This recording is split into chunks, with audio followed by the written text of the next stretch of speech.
Bienvenue sur ma chaîne dans la playlist Négociation selon.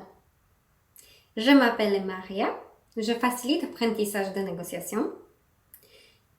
Je suis franco-polonaise. J'accompagne l'apprentissage pour ceux qui veulent vivre mieux en communiquant plus efficacement. Aujourd'hui, je vous ai préparé un petit récit d'un ouvrage de Luc Ferry, Nicolas Bouzou, Sagesse et folie du monde qui vient. L'ouvrage est assez grand, on ne va pas en parler en détail. Cependant, le Nicolas Bouzou m'a vraiment épaté. C'est lui qui m'a fait penser à un monde de travail différent, à un monde de travail qui mérite d'être présenté sur ma chaîne. Surtout que chacun de nous travaille, chacun veut vivre pleinement et le travail, ça fait une grosse... Donc, aujourd'hui au programme, 5 conseils de Nicolas, comment négocier, comment vivre le monde du travail et comment appliquer ces conseils sur les exemples d'un acheteur d'un bien immobilier.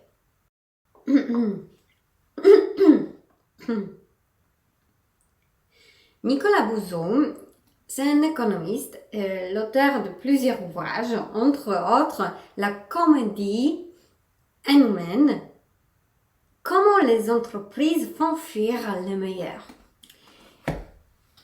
Ici, dans ce livre-là, il y a un chapitre qui parle de travail et j'aimerais bien qu'on commence par cela parce que c'est vraiment rigolo. On est dans le 21e siècle, on vit dans le temps qui est dédié à disruption. Et Nicolas, il fait un peu retour en arrière, il donne un peu d'historique. Qu'est-ce que c'était le travail dans l'époque industrielle et pendant tous ces changements industriels que nous avons vécus. Donc, je vais vous donner les 3 mots-clés, 3 paraphrases sur le bien-être au travail. Première chose que vous connaissez sûrement, c'est le burn-out. En anglais, burn-out, maladie liée à l'excès de travail. On est fatigué, on est épuisé, on se sent pas bien, donc on fait un burn-out au travail, on est arrêté et soit on est capable de revenir à travailler ou pas. Ça, c'est plutôt commun. Ce qui n'est pas commun, et moi je ne connaissais pas avant, ce sont 2 autres qui vont suivre. Attention, bore-out. Cette maladie est liée à l'ennui au travail. Pourquoi c'est drôle? Je ne savais pas que ça existe, qu'on peut s'ennuyer au travail. Si j'y pense bien, peut-être quelqu'un dans le service public ou dans le travail très répétitif ou quelqu'un qui fait des choses routinales, tous les jours la même chose, ils finalement se sont pas comblés. Donc, bore out, c'est quelqu'un qui peut se sentir malade à cause de l'ennui au travail. Brown out, c'est la dernière de ces 3 définitions que je voulais vous proposer. Brown out, c'est quelqu'un qui est malade à cause de l'absurdité du travail.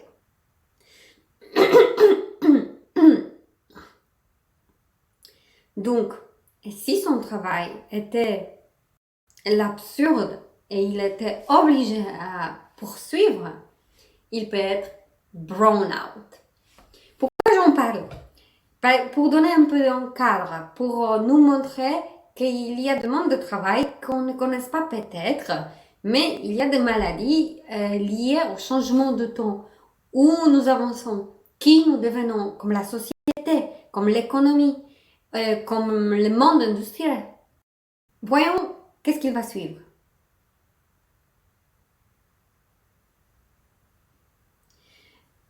Une citation très pointue. Le travail abîmait le corps dans l'époque industrielle. Il abîme les esprits dans nos économies de services. Une vie dure en moyenne 80 ans. 12% on consacre au travail. Si on pense bien, 12% de notre vie est consacré au travail. Il faudra bien choisir qu'est-ce qu'on veut faire, quel métier on veut faire pour passer ces 12% de notre temps dans une façon nourrissante de se sentir apprécié, que les autres nous prouvent qu'on est bien sur ce poste, qu'on est expert, qu'on donne un plus-value grâce à ce que nous faisons pendant 12% de notre temps. Pour ne pas, par exemple, être burn-out, brown-out ou bore-out. Je vais vous donner un exemple sur le monde du travail dont Nicolas il parle concernant l'appréhension de changement du temps et de disparition de postes, de fonctions.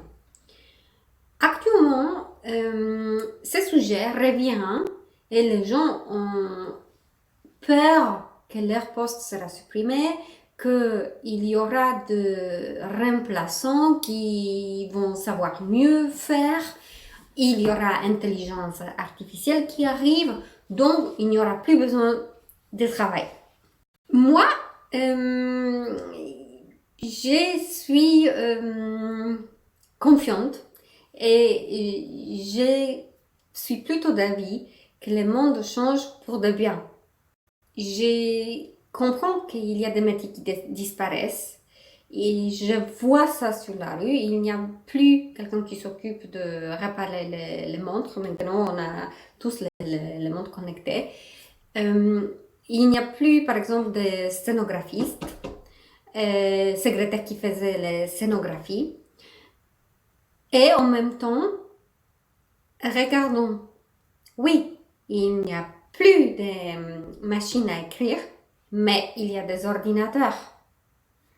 Si quelqu'un appréhendait que les secrétaires vont perdre la position parce qu'il n'y a plus rien à dicter, à être sténographié et après réécrit, ok, on a maintenant l'ordinateur, chacun peut faire par soi-même. Est-ce que ça veut dire qu'il n'y aura plus de postes pour les secrétaires? Pas du tout. Il y a plus de jobs parce que nous avons maintenant des ordinateurs.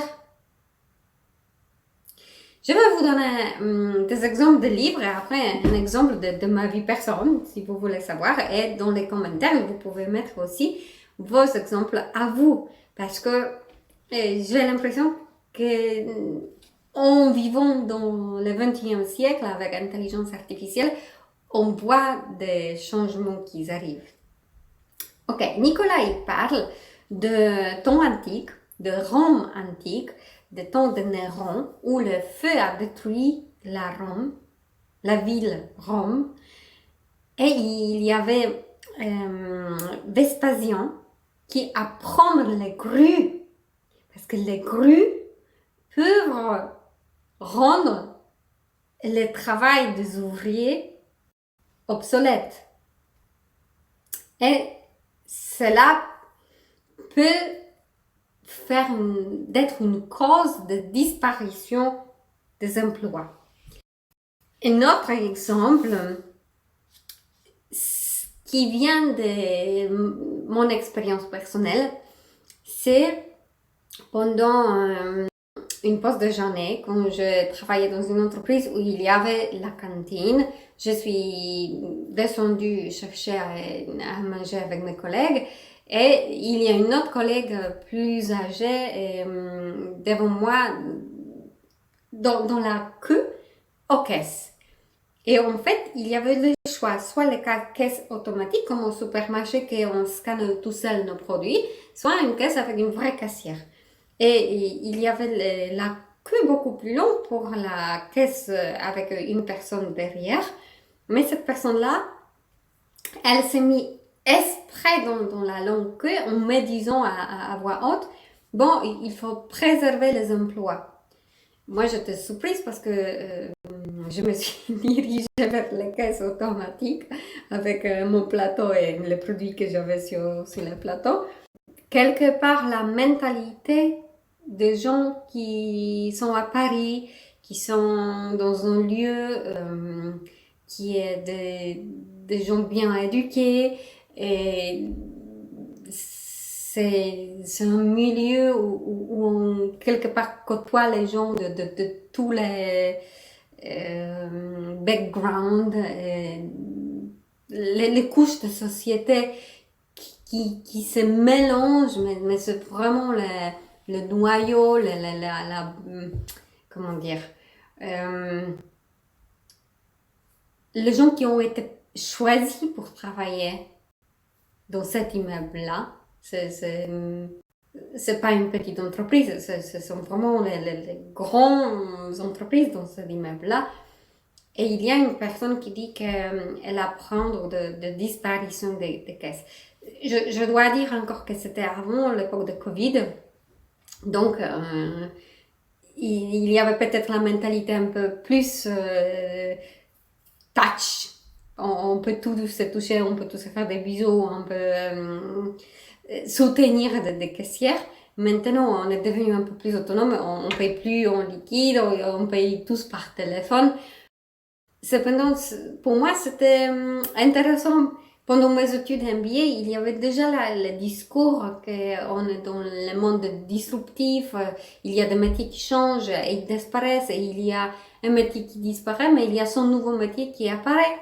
Comme avec cet exemple tout à l'heure, une secrétaire n'écrit plus, mais il y a besoin des informaticiens pour travailler sur les ordinateurs. Et voilà. Ça, je vous donne comme exemple que oui, on peut toujours trouver les gens qui n'ont pas ce élan, et aussi la cause pour laquelle je fais cette vidéo est de sensibiliser, de vous montrer que c'est pas nouveau le père d'appréhension de perdre des emplois. Mais je vous incite à garder l'esprit ouvert pour trouver des opportunités. Comme Nicolas, il dit finalement dans ce livre. Lui, il propose de se focaliser qu'est-ce qu'on reçoit comme opportunité. S'il y a une porte qui se ferme, il y a une fenêtre qui se ouvre aux deux.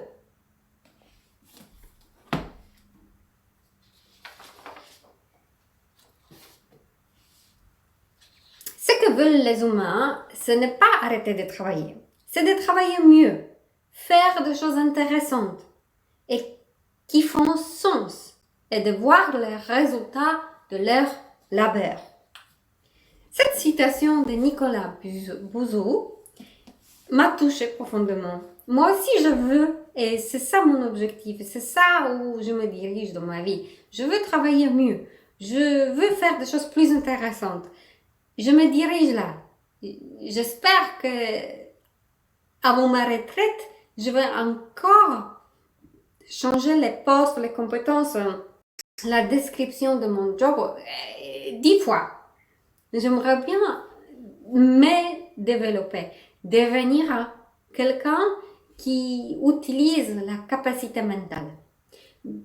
Regardez jusqu'au bout. Dans cette vidéo, je vous donne 5 raisons qui sont expliquées par Nicolas, comment appliquer cette mentalité d'ouverture dans l'économie d'aujourd'hui pour en profiter le plus. Ok.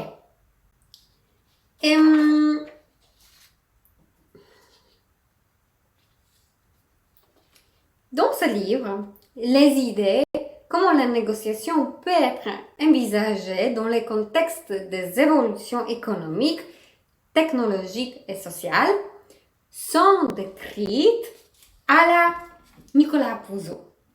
Et c'est pour cela que je prends ce livre, je vous décrypte l'approche de Nicolas Et je vais les quelque part mettre en quelque chose de tangible sur l'exemple d'un acheteur d'un bien immobilier. Première chose dont parle Nicolas, c'est savoir s'adapter aux incertitudes, aux imprévus. Nous vivons dans une époque de grands changements et les changements en plus accélèrent. C'est pas quelque chose qui est en rythme continu, mais ça devient vraiment disruptif. Les règles changent. Ça suffit qu'il y a maintenant un deuxième Covid et tout le monde sait télétravailler. C'est le premier événement qui était un précurseur qui maintenant prouve qu'on n'a plus besoin d'aller au travail de lundi à vendredi. Je connais beaucoup de gens, mes collègues et mes copines, qui disent pourquoi je devrais revenir au bureau 5 fois par semaine. J'ai beaucoup de collègues qui sont uniquement une fois au bureau et ils pensent de ne plus vouloir revenir à temps plein au bureau. Ils sont mieux chez eux. Donc, si les règles changent, on doit rester souple, attentif et préparé pour le changement. On ne sait pas ce qui se va passer, mais ce qu'on peut envisager, projeter, c'est notre attitude par rapport au changement. Si on reste ouvert, si on reste avec l'esprit créatif, si on reste dans l'élan d'apprendre qu'est-ce que ce changement m'enseigne, on peut en tirer plus.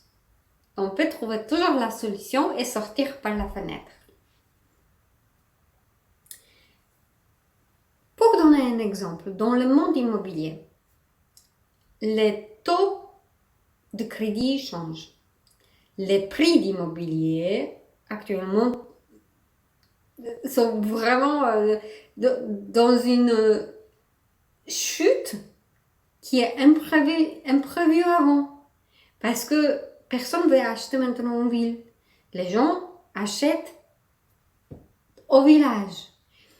Après, il y a aussi de nouvelles taxes qui arrivent. Et on n'a pas envisagé qu'il y aura un changement de taxes foncières, il y a un changement au niveau de taxes pour les résidences secondaires. Tout ça, ce sont des éléments qui sont hors notre contrôle. Comment moi je peux réagir, c'est ça qui permet de valoriser et argumenter pendant un dialogue de achat-vente. Exemple numéro 2 de Nicolas. Nicolas parle dans ses livres de travail, mais aussi de travail d'équipe. Travailler ensemble en collaboration, c'est ça qui va faire l'avenir. Si on veut travailler mieux, il faudra travailler ensemble, en coopération. Dans le monde des négociations, la coopération, c'est une valeur de base. Dans la définition de négociation, nous parlons de valeur ajoutée. Qu'est-ce que je peux obtenir de plus si je discute avec toi par rapport à moi tout seul? Donc, effectivement, le monde de travail, c'est le monde de travail en équipe et collaboration. L'intelligence collective, c'est quelque chose qui a une valeur supérieure par rapport à l'intelligence d'un individu. Je vous invite à profiter des compétences de votre entourage dans le cadre d'un achat immobilier. Enseignez-vous chez l'agent immobilier, allez voir un notaire, discutez avec vos parents qui peut-être ont plus d'expérience. Prenez des avis de gens qui sont autour de vous pour apprendre. Parce que grâce à l'intelligence collective, on peut plus.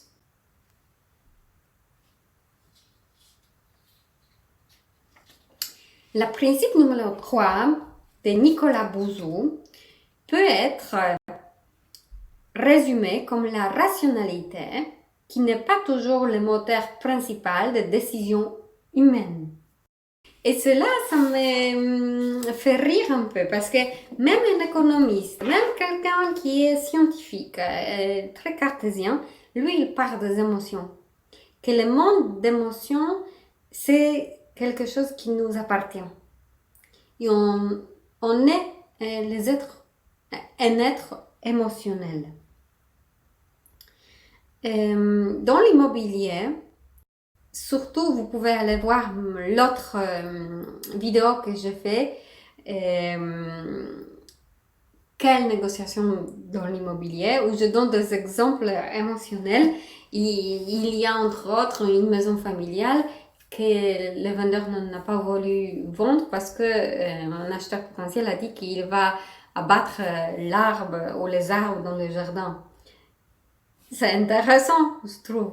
Une vente d'une maison a été arrêtée à cause d'une discussion d'un arbre au jardin. Eh oui, ça arrive. Principe numéro 4. Garder des valeurs éthiques. Être honnête, être respectueux.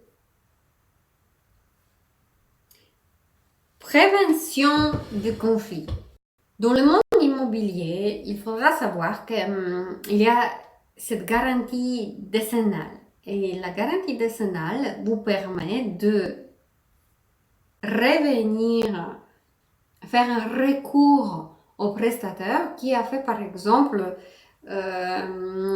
les murs et les façades de bâtiments. Même si vous achetez aujourd'hui, les façades ont été faites il y a 5 ans, la garantie s'applique.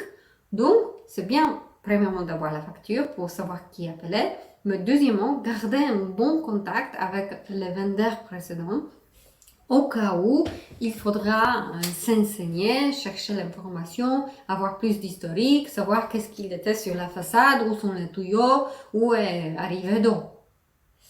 Tout cela implique qu'on reste respectueux, on reste les êtres humains, pas les animaux, on ne se saute pas l'un sur l'autre, on discute, on a cette capacité de construire le pont. Et, imaginons un autre exemple dans le monde immobilier. Il y a aujourd'hui un souci de la toiture. Moi, je suis quand même intéressée par l'achat de la résidence.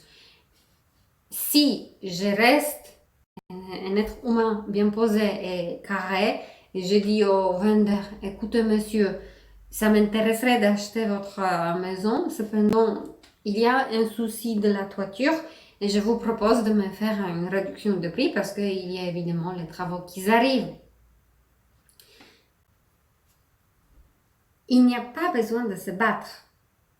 On reste factuel, on reste ferme, on reste stable sur nos arguments et positions. Grâce à cela, le vendeur il voit qu'il a quelqu'un de responsable en face de lui et potentiellement, s'il veut vraiment vendre, il va comprendre les arguments. Après, il faudra revenir au principe numéro 3 et parler avec des émotions, avoir des outils comme on discute. Et pour cela, regardez bien les cours de négociation pour avoir des astuces, tips and tricks. Dernier principe de Nicolas Bouzou sur comment on négocie bien et quelles sont ses méthodes. On vit actuellement dans le temps de disruption. Disruption, c'est un changement qui est grand, qui est imprévisible, qui fait comme un volcan. Et pourquoi on parle de changements qui sont volcaniques actuellement? On parle de cela parce que actuellement, c'est même pas les facteurs qui se multiplient. Maintenant, on fait les carrés. On rentre sur niveau 2 au niveau 3 des changements et des conséquences qui s'impliquent.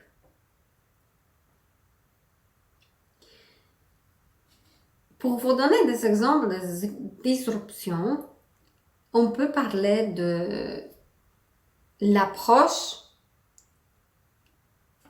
des acheteurs de biens immobiliers après les périodes quand le télétravail est devenu la norme.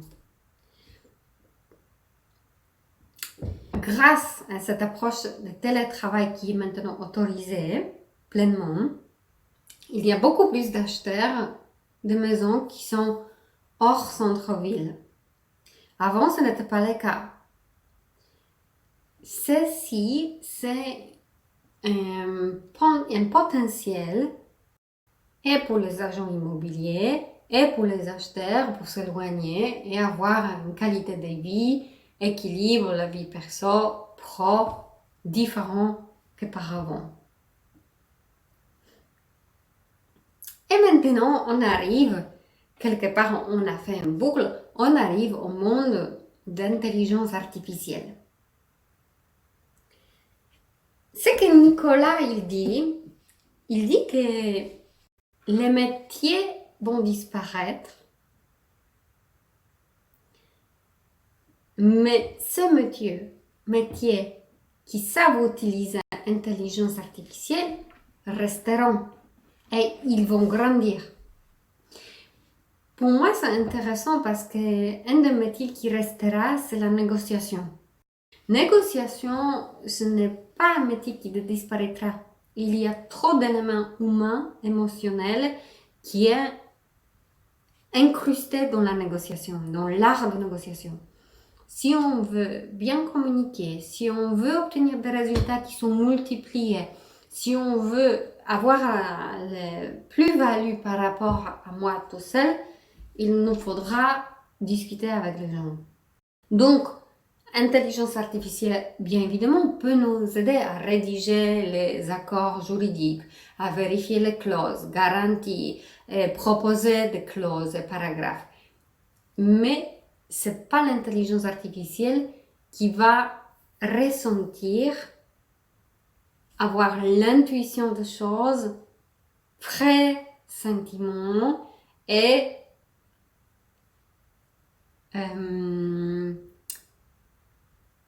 la volonté d'y se lancer ou de freiner l'action. Ça restera l'action humaine.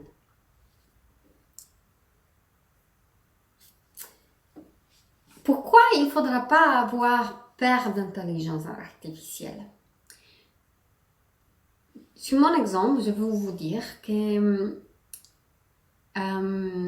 si je compare moi avant et moi après, c'est deux Maria différentes. C'est Maria qui a été obligée à apprendre toutes les langues toute seule. Oui, je connais 5 langues, je peux enseigner en 3 langues, je suis autonome et fluide, j'ai niveau C2, je peux aller vivre dans 5 pays différents parce que je déjà connais 5. Ce n'est pas un problème. Cependant, avec l'intelligence artificielle d'aujourd'hui, je n'ai plus besoin d'apprendre une nouvelle langue de zéro. Parce que je mets mon téléphone on, quand je suis en taxi, je parle en français, le téléphone me traduit en portugais. C'est ça qui m'excite.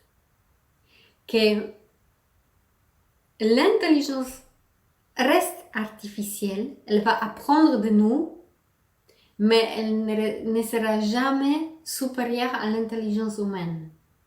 C'est si quelqu'un comme nous, les êtres humains, on apprend comment dialoguer avec l'intelligence artificielle, ça peut nous nourrir en retour. Et notre intelligence va grandir. Et on peut devenir quelqu'un d'autre, on peut vivre grâce à vie. On peut être un meilleur négociateur grâce à l'intelligence artificielle. Je vous le souhaite et je vous invite à liker cette vidéo et à la prochaine!